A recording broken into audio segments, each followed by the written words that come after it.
So let's start with today risk disclaimer, and as always, by continuing, you accepting the risk associated with Forex market and with all Forex products. So that is standard risk disclaimer, and today you will see, so what is a broker, different types of brokers, which kind of broker is suitable for me, and differences between good and bad.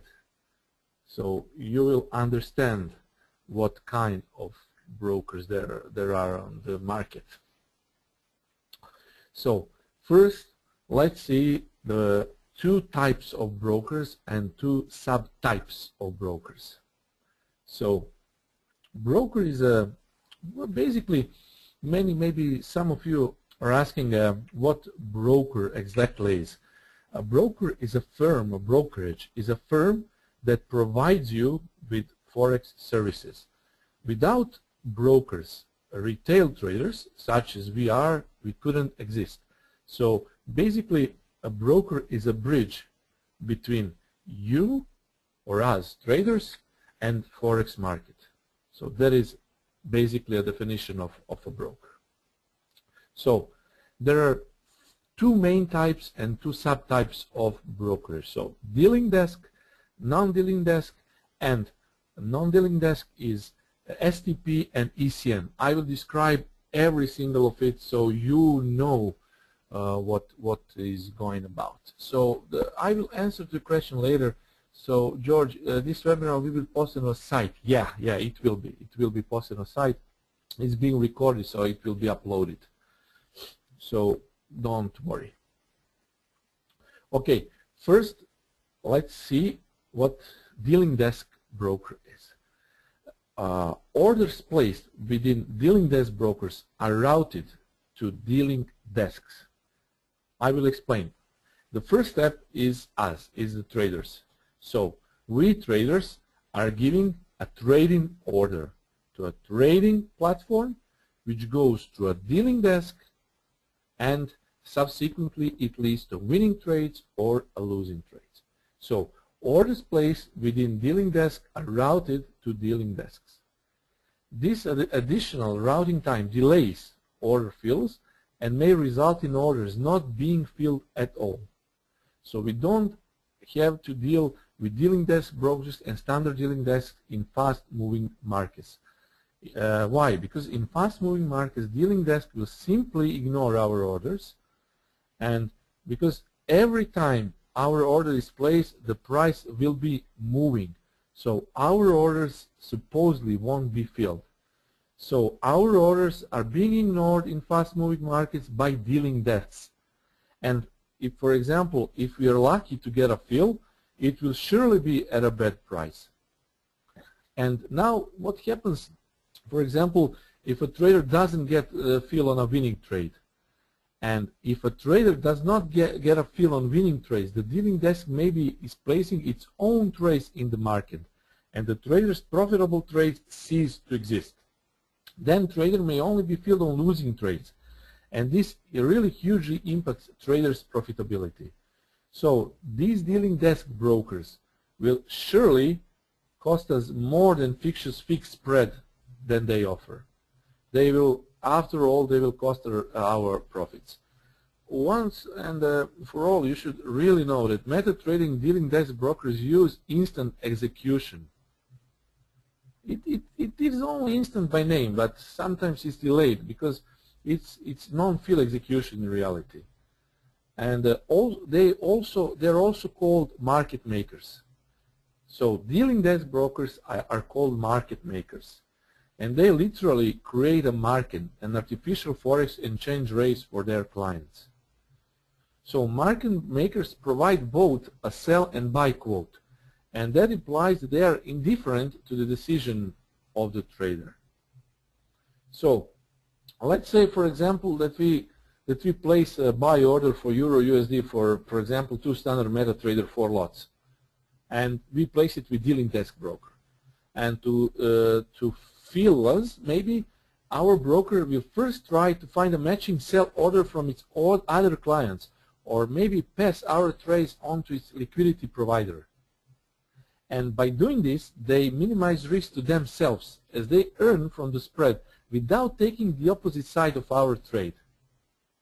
However, in the event that there are no matching orders, they surely will take the opposite side of our trade. So when acting as market maker, Forex company uses a dealing desk to receive the orders and to feed us with the currency rates that we presumably would trade on. So the currency rates provided to us as a traders are either the same or very close to what the big banks provide to the broker, but they're not completely the same. So in this execution model, when we trade profitably, we make money off our Forex broker. So on the other hand, our brokers profits from our losses. So I'm talking about dealing desk brokers. So in other words, we trade against our broker's capital, and our money is not traded on the interbank Forex market. So if you ask me, this is the simple thing. Winning trades are offset by matching with other clients or passed on to liquidity provider, and losing trades are counter-traded by broker, thus becoming profits. So basically, we don't place orders on interbank market because we are trading against our broker's capital. So basically, those are dealing desks broker. And for example, I will give you another idea. So let's say, for example, that the price of Euro USD is now, I don't see the price, but let's say it's 28.30, and that we think it will go up. So for example, we place a buy order, and the order is received at our broker's dealing desk, and if the trading expert of the broker side think that the price of Euro USD is going down, they will simply keep this order for themselves, as they will profit more of our loss if they forward than if they forward it to the banks. So that's the thing with dealing desk brokers. For example, there are also quite a few disadvantages more. For example, bad customer service, withdrawal takes a lot more than specified on their website, slow server connection. For example, also one of the main disadvantages of Forex dealing desk and market maker companies is limitation of the trading styles. Many of them won't allow you scalping. So there are really low scalping probabilities with dealing desks. They won't give you to their money so eager. Of course, none of every broker, but if you ask me, I only deal, for example, now I prefer admiral markets, and that is ECM broker. I will explain you non-dealing desk a bit later, so I will tell you what you should know. So if you ask me, stay away from dealing desk brokers. Okay, we can move on to non-dealing desk. So non-dealing desk brokers, or NDD brokers, provides immediate access to interbank market. So what is interbank market? The interbank market is where foreign currencies are traded. So that is a bit different than trading through dealing desks. Why? I will explain you now, because as I explained, by using a dealing desk, a Forex broker who is registered as for example, as a futures commission merchant or retail foreign exchange dealer can offset trades. If a non-dealing desk system is used, positions are automatically offset and then transmitted directly to the interbank. So brokers could use this kind of systems, and there are two non-dealing desks, so STP and ECN. I will explain what STP is and what ECN is.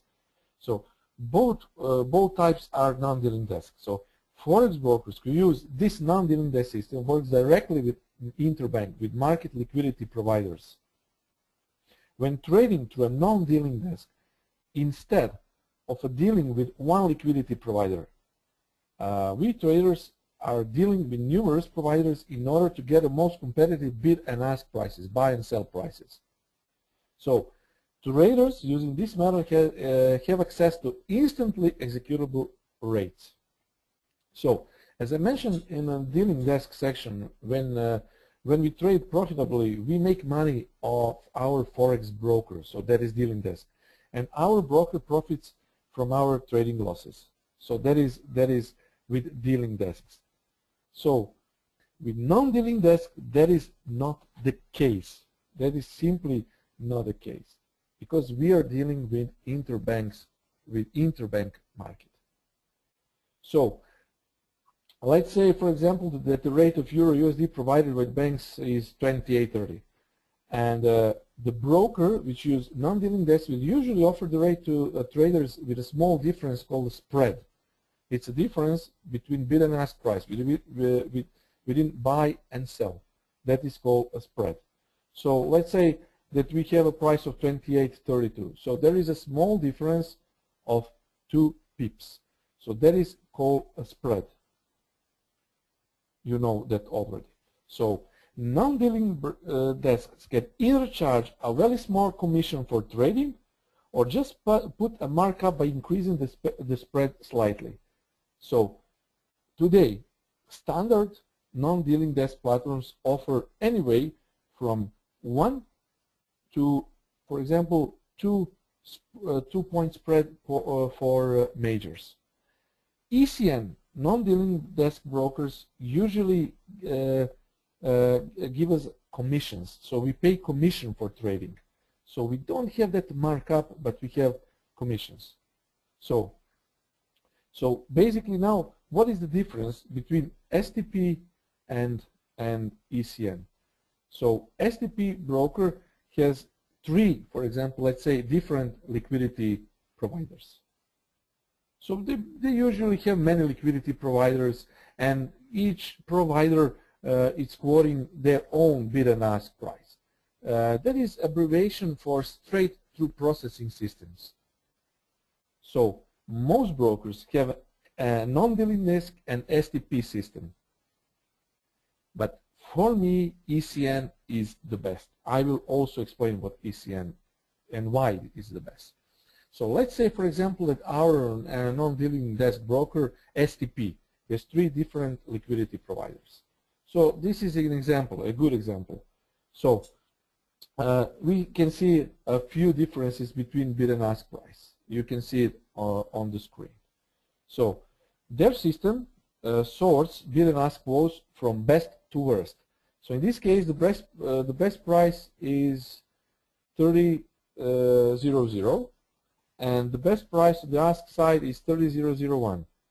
So, but we won't see that on our platform. Broker will usually have a small fixed markup. That's called spread.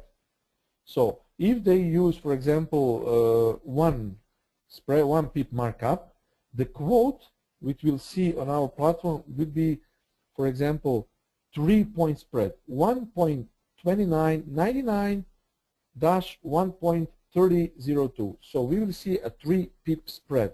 So 1 pip spread changes into 3 pip spread because of broker's markup and because of brokerage STP.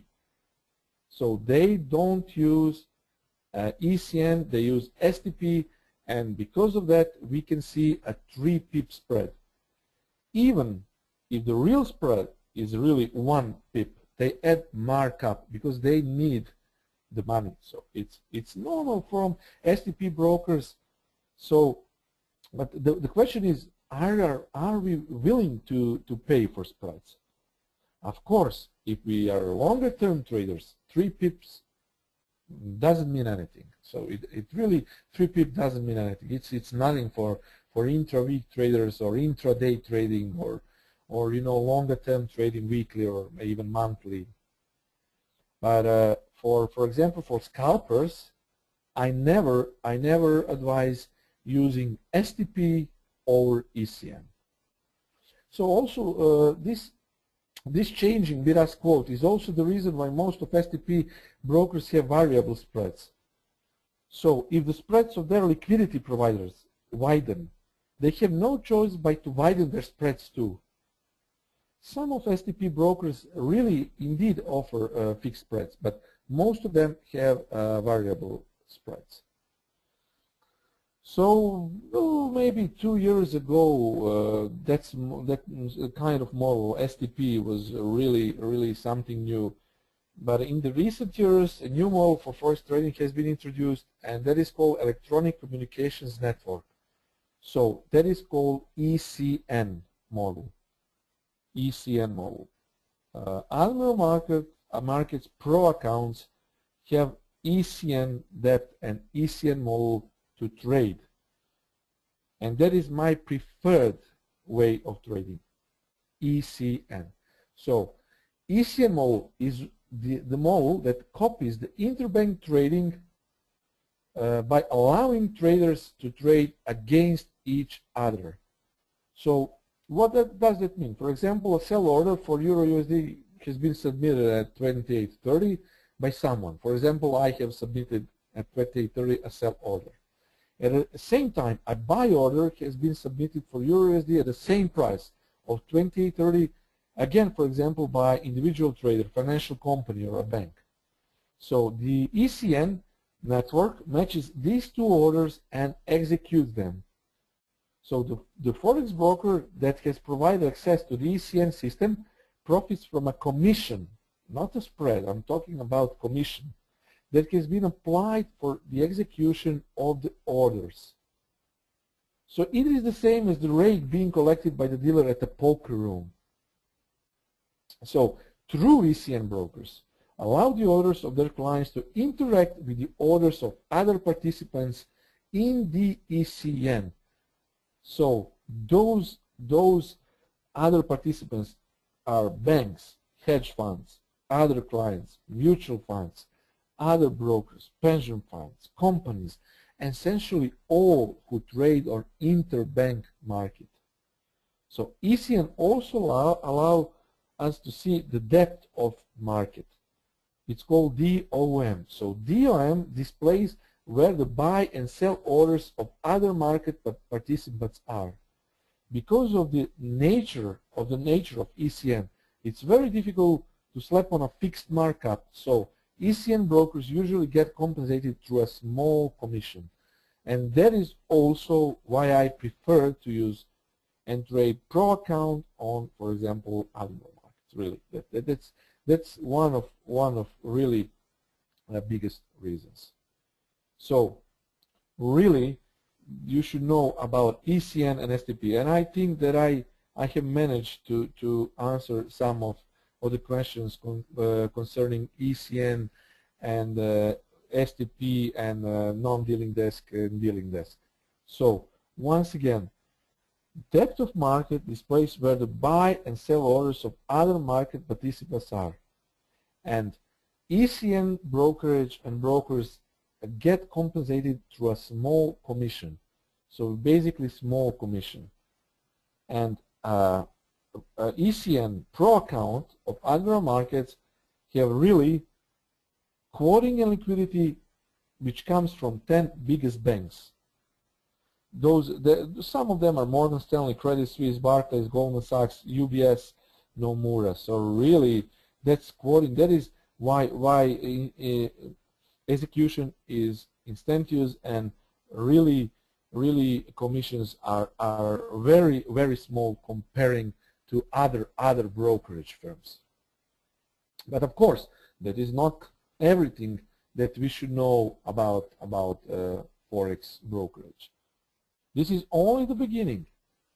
This is really only the beginning, because there are many important things to consider when choosing a broker. So if there are any questions, now I can answer them, or if there are no questions, we can proceed. So this is the comparison of everything which I spoke. So dealing desk, non-dealing desk, and non-dealing desk which involves ECN. So those are all characteristics of those kind of brokerages. If you ask me, for example, I would never now switch back to a dealing desk broker. Why? Because it has fixed spreads, but they take the opposite side of our trades. They can give us artificial quotes, and orders are being filled by broker on a discretionary basis. So we trade against broker when we use dealing desk brokerage.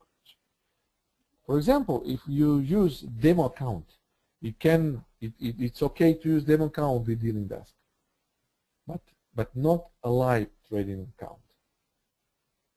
That's an old style of providing services to forex traders, and that has many disadvantages. Contrary to dealing desks, we have a non-dealing desk, which are STP and ECN. STP have variable spreads, and those are simply creating a bridge between client and liquidity provider. Prices come from liquidity providers, but there are no requotes and automatic execution. There is automatic execution. ECN advantages is variable spread or commission fees. For myself, commission fees are acceptable. So we pay only a commission when we enter the market. Some of the brokerage firms manage, for example, their platforms in the way that you need to pay when you enter the market and when you exit the market. I know a couple of them, I won't name them, but those are all bucket shops. And if you ask yourself, maybe you have heard that that kind of name or nickname for a broker, bucket shop. So bucket shop is a con brokerage. So they only exist to lie to the traders and to cross the traders. You can also check Forex Peace Army, and there are occasional sues against non-honest brokerage. So let's get back to ECN. ECN is offering variable spreads or commission fees, and commission fees should be acceptable.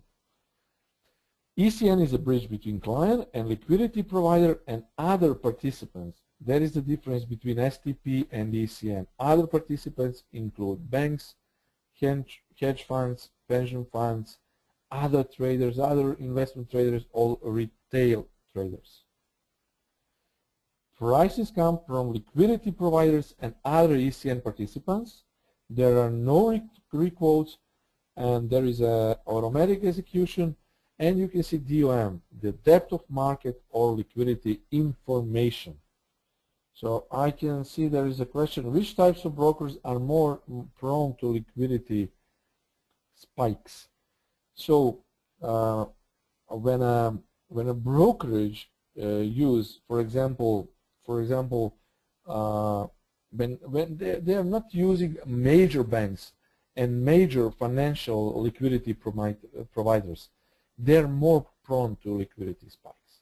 Why don't we have those kind of spikes on our platform? For example, I cannot see that liquidity spikes on our platform. It's because we're using I'm talking about Arma Markets because I have account there and I trade full time and manage accounts. So Arma Markets is using many big banks. Most important, those are all big banks. So brokers which are usually STP brokers, they are more prone to liquidity spikes because there are no many participants. They don't deal with so many participants which are going through ECN. So that is one of the things you should consider. So I will tell you later when I'm talking about good and bad things you should know about brokerage. I will also mention that. So are there any questions I can answer before we move on? So also, if you're, for example, I don't know if maybe you have referred to liquidity gaps or how to remove those spikes, but we don't. Now we cannot talk about it. It's a little bit of, that's not our thing to consider as traders. So basically this is all you should need to know about dealing desks, non-dealing desk, and STP and ECM. So if there are no further questions, we can proceed to this. I will show you now. And those are 10 biggest things for me to consider when choosing a broker. And before I chose Admiral Markets as a brokerage, I have dealt with many sort of brokers, including USA brokerages, also white label companies, also non-regulated brokerage, because here where I live, we some 3 or 4 years ago, Forex was a completely thing which 95% of people who live here didn't know what that means. So we didn't know what Forex basically is. I know about it because I worked in economy. I've been working in economy for the last 10 years, so I know what Forex was. I knew what Forex was. But many people didn't know that. And some companies that presented as Forex brokerage firms were con brokers and were basically white labels. And those are not real brokerage firms. So then, how the time passed, I also managed to know everything that is important when dealing with brokerages. So the first, I'm from Serbia, so that's a part of ex-Yugoslavia, and basically we are in Europe, but still it was a hard job really to deal with Forex market some 3 or 4 years ago. Just we didn't have right tools, and right tools starts with selecting a good brokers. So that is the first step. So I'm glad, I know, thank you. So Romania is our neighbors, yeah. So now the things are a bit different.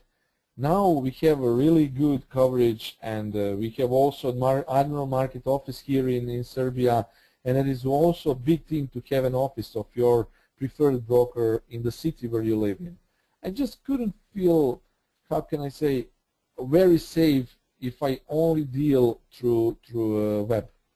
So it's good for a broker to have an office where it deals. So it's also a big thing. But the first and foremost thing is regulation and licensing, also known as security. Many traders neglect this part of a regulated and licensed broker, because they want to trade with low spreads. They want to have big bonuses for day trading. That is all okay, but then when they see how low spreads are or how big bonuses are, they neglect the thing of regulation and licensing, which is the most important. If there is no good regulation and licensing, we are talking about bucket shops, and we are talking about con brokers. Cyprus regulation is easiest to get. For a small fee, I think of a couple of thousand, a couple of $100, or maybe $100,000, a broker can get a Cyprus license. But Cyprus license is easiest to get, and if the broker is only having a Cyprus license, that can be very, very dangerous. So stay away from that kind of brokers. Regulated companies are those companies. For example, in USA it's NFA and CFTC. In UK it's FCA, or it was FSA in UK. In Australia it's ASIC, ASIC. The European Union is also regulated by MIFID, Markets in Financial Instrument Directive. In Estonia, it's Estonian Financial Supervision Authority, EFCA. And for example, let's talk about my favorite broker. For example, Admiral Markets. It's licensed and regulated in the European Union by the Estonian Financial Supervision Authority, and also it's complying with all European financial laws and directives. Also, it has ASIC license, ASIC, the Australian Securities and Investments Commission, and also a couple of weeks ago it had a really big license. It's FCA in UK. So really that kind of security is absolutely necessary if you deal with brokers. You always need to check regulation, licensing, and safety of your capital. Is it there, if for example there is a guarantee fund if something happens to a bank, so all money up to 20,000 euros, I think, in Admiral Markets can be funded if something happens. So it has a double security. Also, when we are talking about brokers, we are talking about deposit and withdrawal mechanisms. And most reputable brokers allows us to submit small number of money. For example, couple $100 or $50 or $300. And if someone asks us, for example, to deposit a huge pile of money, we don't do that. So we never listen to, for example, a retail of maybe a salesman of a brokerage firm to deposit a huge pile of money, because most of the brokers today are giving really access to a market, for example, for $100 or even less. So that is a thing we should also consider. And also withdrawal mechanisms. We also need to make sure that withdrawal process is a piece of cake. That is very important. So now there is a question, traders from USA can trade with Admiral. Not with Admiral Markets. Traders from USA cannot trade with any broker which is outside of USA, because USA have strict regulations to their citizens. They have a number of rules which don't comply with the rules in European Union. So basically traders who want, or investors who want to invest in Europe and they're coming from USA, they cannot do that. They need, USA is a completely different market. It's heavily regulated, and their traders and citizens really cannot trade in European Union countries.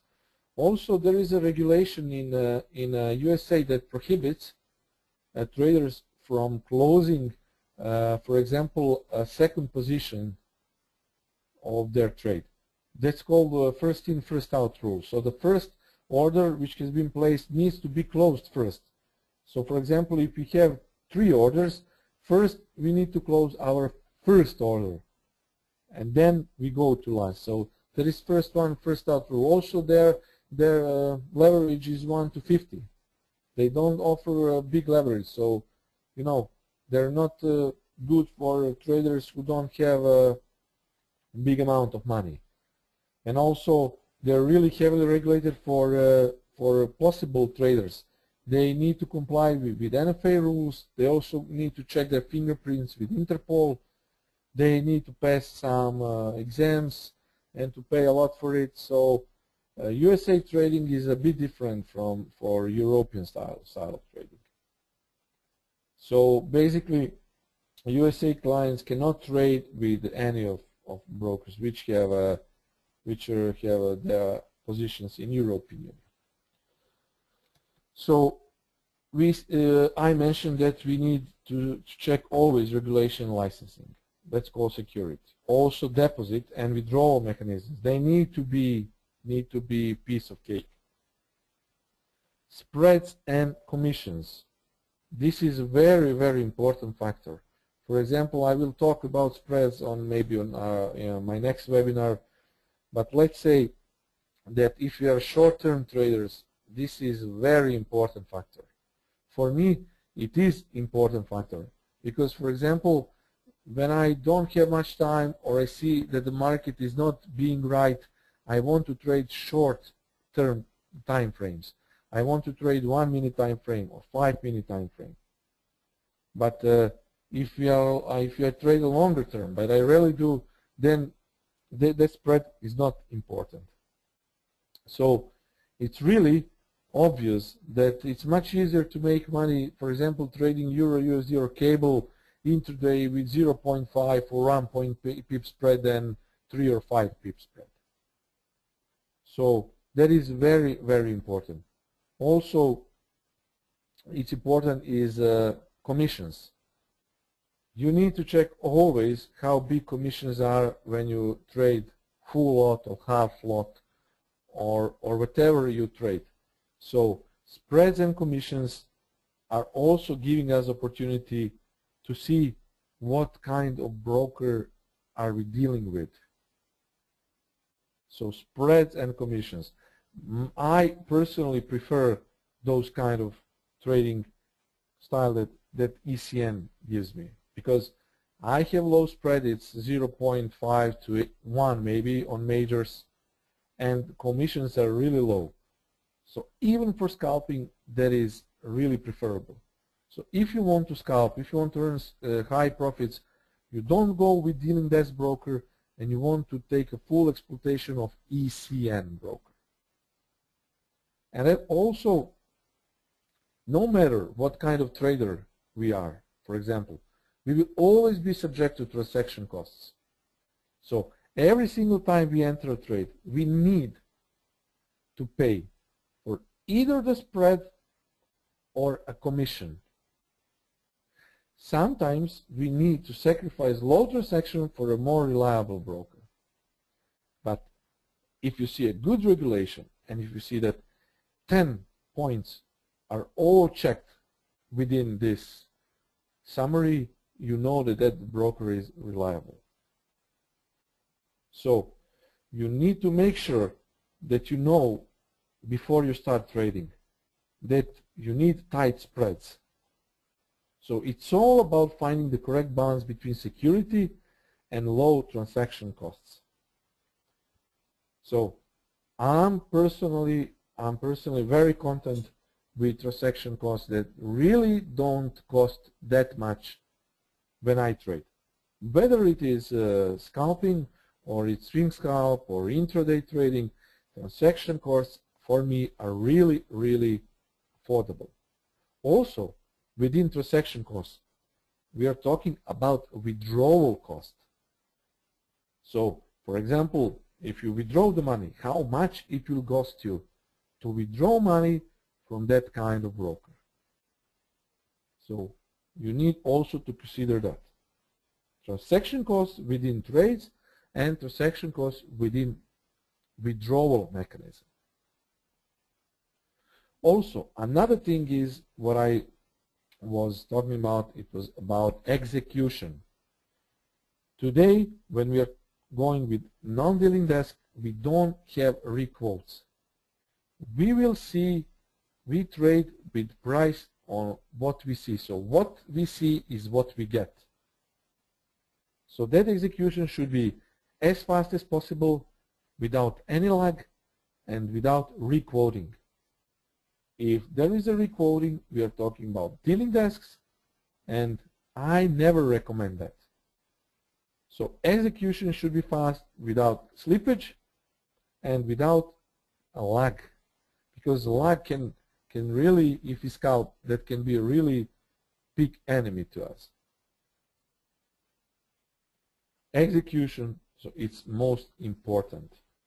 And for me, MetaTrader 4 have a really good execution, a lot better than some Java-based web platforms for Forex trading. Also, there is leverage flexibility. Should we use a leverage of 1.50 or 1.100 or 1.500? The bigger leverage flexibility is, the better it is for us, because we have an opportunity If we know how to deal with big leverage, that's okay.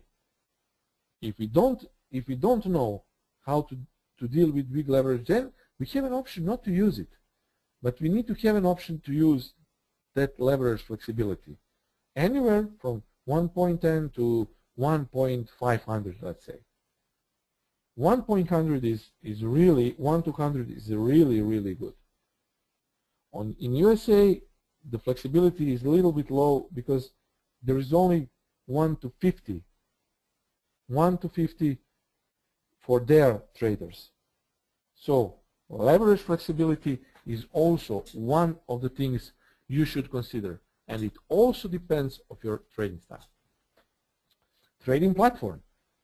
You probably know that there are many brokers which don't use newbie-friendly platforms such as MT4 or MT5. For me, it's okay. I have traded also with some Java-based platforms that were quite good for trading, but I cannot chart on that trading platform.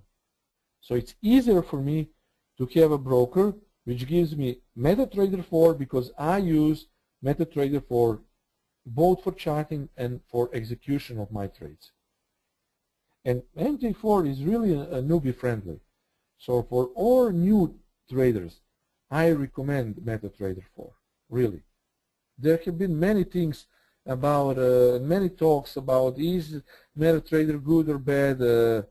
I won't now talk about good and bad things within MetaTrader 4, but for me it's very acceptable, and also for newbie traders and for strategies I occasionally write MT4 is really good because you can always switch to another kind of platform.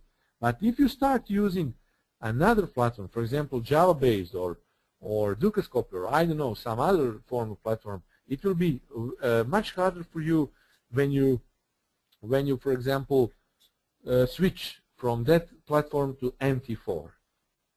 So MT4 is of course very newbie friendly, and it's it has big recommendation for me for newbie traders. Also, we are talking about, I told it already, executions. It's mentioned, it's a double post, it's mentioned 2 times. Then we talk about execution of withdrawal. So if execution of and withdrawal of our money is fast, that is a good thing.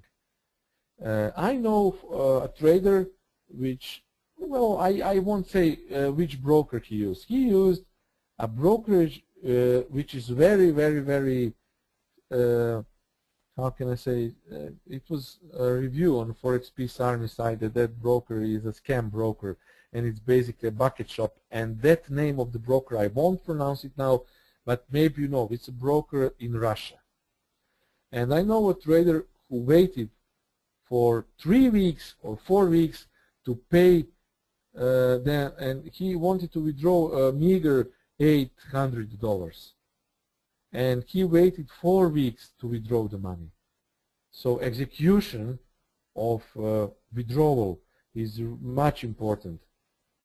A honest broker, and a serious pro broker will execute it as soon as possible, and now it gets to your bank to transfer the money. It doesn't have to do with broker. It has a thing to do with your bank. So if broker is keeping your money from withdrawal, then you need to ask yourself, am I dealing with us and good broker?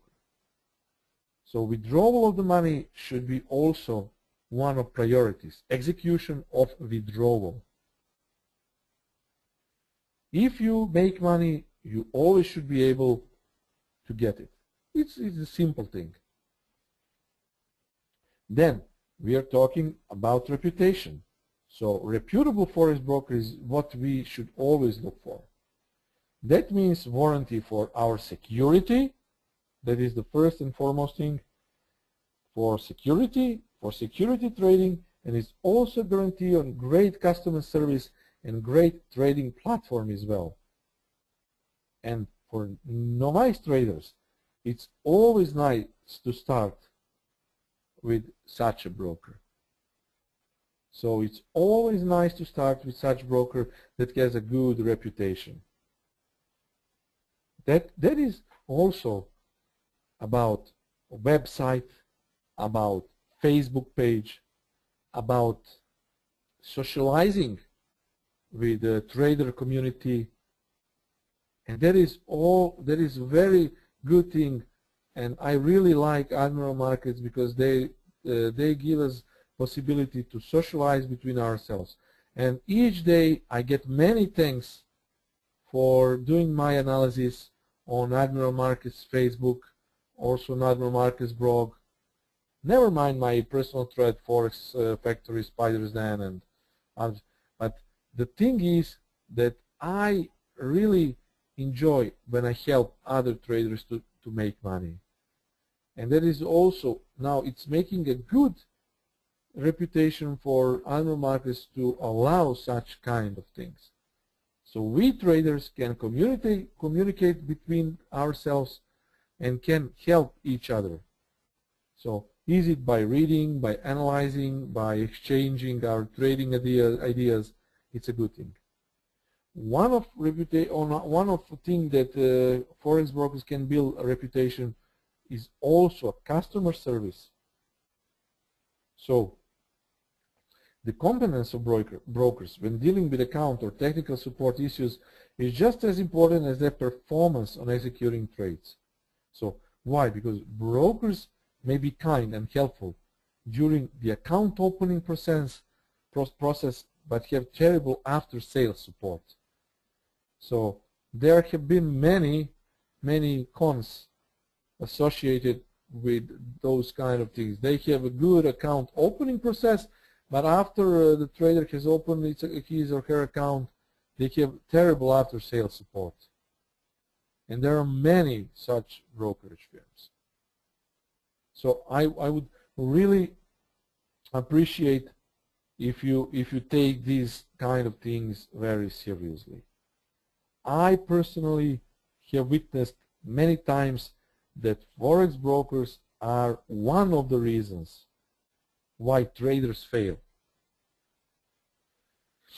Biggest thing is that when forex brokerage used the money of their traders to trade, and that happened, as I remember correctly, I'm not sure, but I think that happened to world spreads, and they were executed by FSA in UK, and they were stopped out.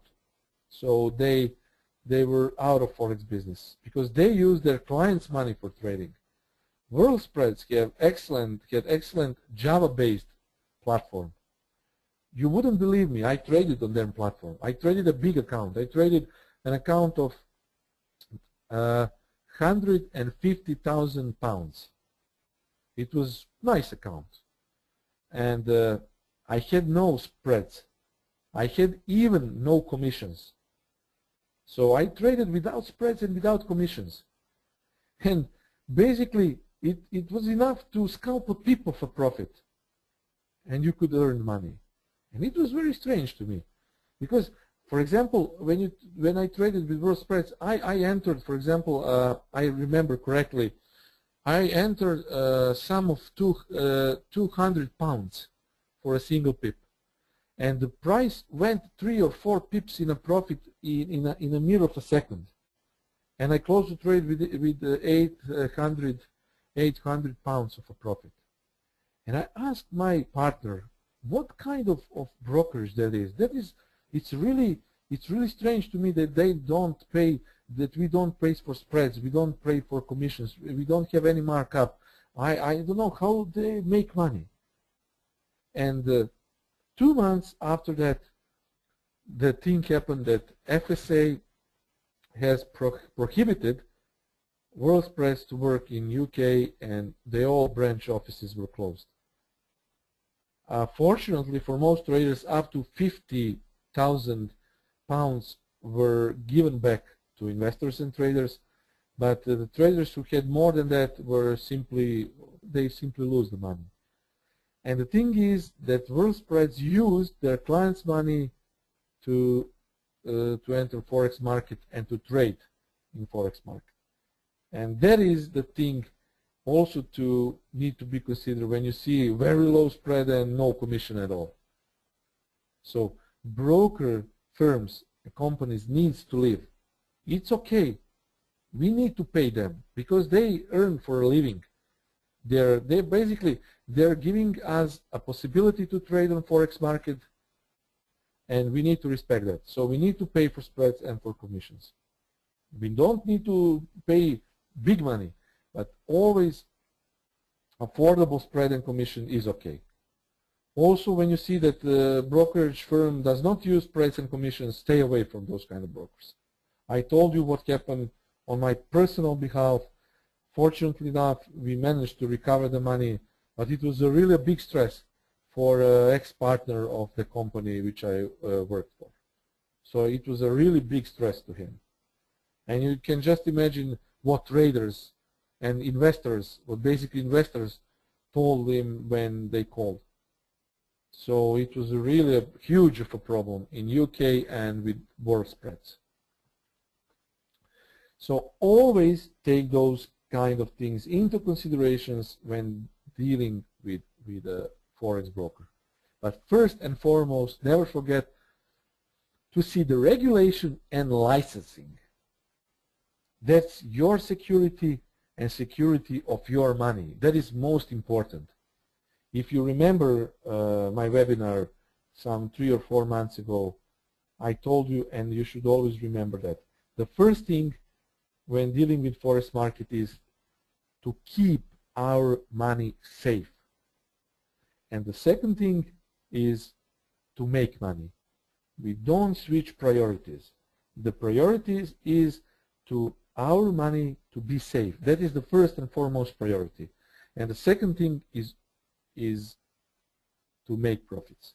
Because if we don't have money, if our money is not secured, we cannot work. We are jobless. We pro traders. And that is the big thing. Regulation and licensing. The big and the foremost thing. And then goes all other things, 8 or 9 things which I already told you. Next thing is differences between good and bad brokers. This simple thing. All those facts which are mentioned above will give an ultimate solution of how to choose a Forex brokerage. The answer to you is very clear if you have carefully listened to the webinar. All those things should make one big part in your head, and you know what the right choice for you is. Selecting a good and honest broker is the first way to success. Without that important step, you and me and all traders will fail. It doesn't mean if you know, for example, if you know how to trade, it's a good thing. But if you don't have a good tools for trading, and the Forex brokerage is a tool for trading, we will fail. We won't make any money. So the success in Forex trading is in your heads and hands. It's simply up to you. There is no person which can tell you go for that brokerage or go for that. You need to determine it yourself. And the answer is very clear if you listen to the webinar. You know what you should do when you choose the brokerage. You want the money and yourself to be safe. You want to sleep peacefully, and you want to trade emotionlessly, without any emotion. That is a big thing. Maybe one thing that I also didn't consider, that I didn't mention, is using the stop loss and target and the take profit. That is, some brokerages a couple of years ago didn't have the possibility for that kind of thing. Usually white label companies. Today most of them give you a possibility to put stop loss and to place a target price and take profit. And I didn't mention it because it is really a standard thing. But some couple of years ago that really wasn't a standard thing. So guys, if you have any further questions, I will answer. And that is really in shortest, I give you the most important facts when you choose a brokerage. This was really, how can I say, keep it simple. This is really simple things, but the most important things when you want to choose a broker. So the first question, do you think about bonuses? Sorry, what is better, MT4 or MT5? MT4 or MT5? Okay, MT4 is excellent, but MT5 is also good. So you can, if you don't, there is no, I think there is no compatibility between MT4 and MT5. So indicators which you use in MT4 don't work on MT5. MT5 is great, but if you want, you know, MT5 has some possibilities which MT4 doesn't, but for me MT4 is still a way to go. So I use Pro account, I also use Mac account for managed trades on MT4, and it is, for me, it's really, really good. So that is up to you, but I can recommend MT4. So especially if you use non-standard indicators. What do I think from bonuses from a broker? Bonuses from a broker are a good thing. That's a good thing, but you need to, first you need to check that broker. First you need to check the history of that broker. You need to check if it's regulated or not, and then why not? You can take the bonuses. There are some new brokers which give you the bonuses for trading, but it's all healthy competition. Some brokers do that, some don't, but basically we also had a possibility in animal markets to have a bonuses, and that's okay, that's a good thing, why not? I have also a good opinion of those kind of bonuses. The next question is, imagine you have 2,000 US dollars. Which account is better on Admiral Markets, for a standard or Pro account?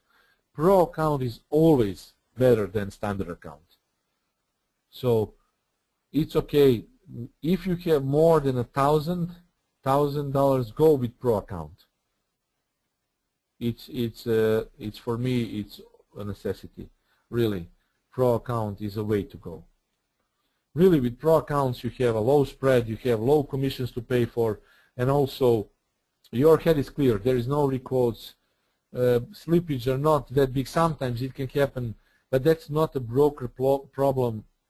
If you have a slippage, you should know that you shouldn't trade prior to big news or after the big news, because your stop loss could be slipped a bit. So basically, that doesn't have to do anything with the brokers, because they don't do that on purpose.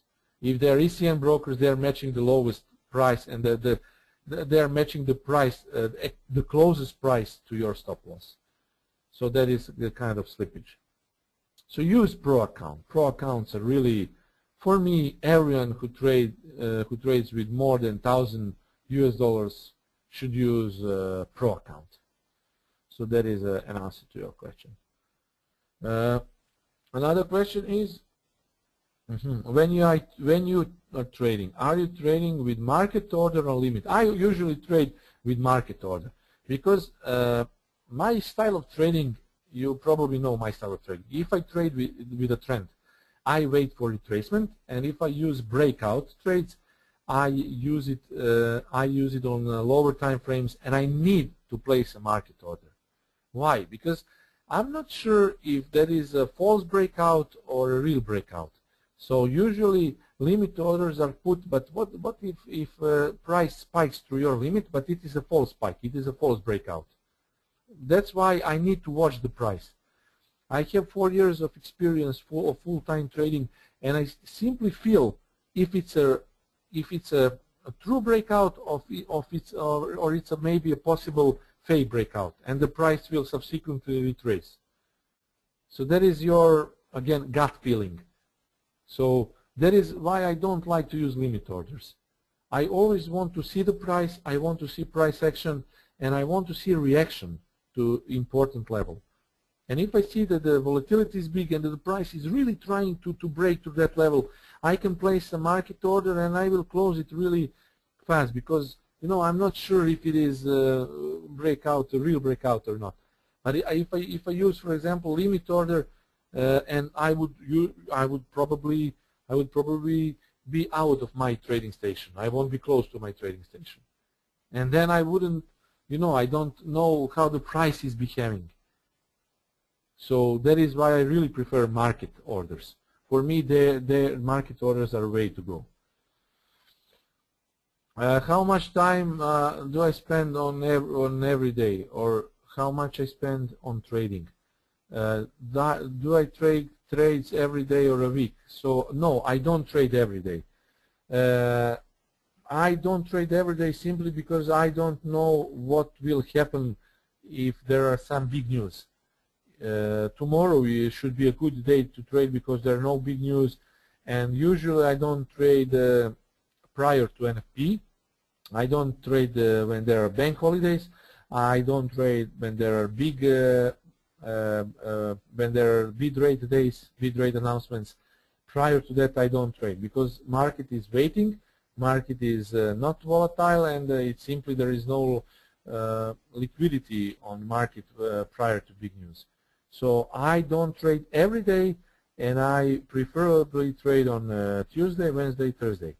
Sometimes I like to trade on Mondays, not always. Today I just made a scalp because Mr. Draghi was speaking. I don't know what market situation it will cause, and but I put my analysis for all kind of traders, intraday, intra-week traders, so they can take use of my analysis.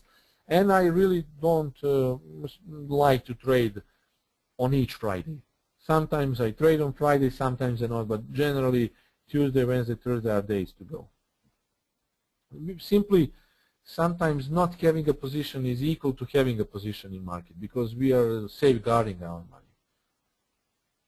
money. Okay, Matthew, or 10, 15 or 220, 200 AMA, something else. I will explain that in one of my next webinars when I talk about indicators and how you should use them.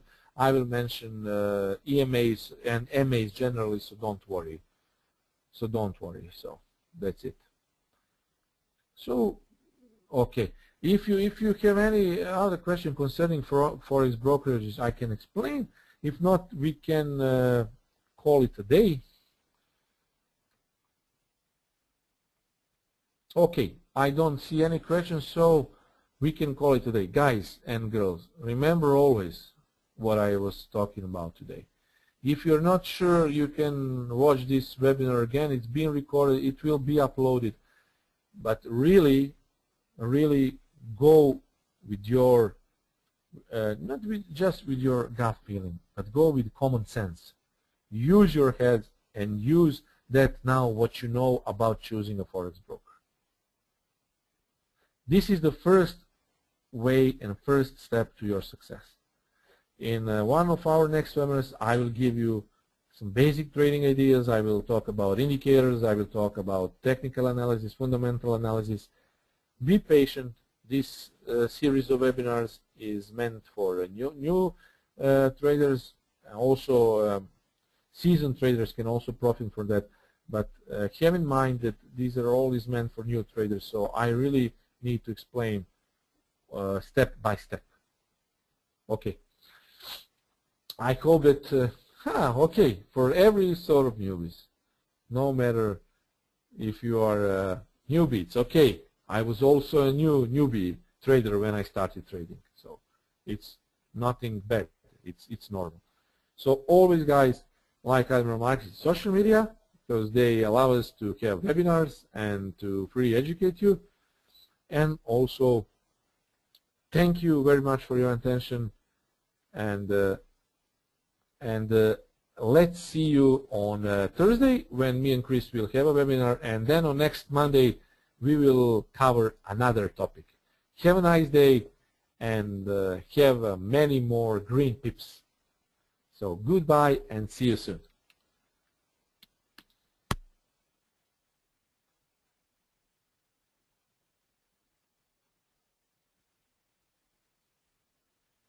The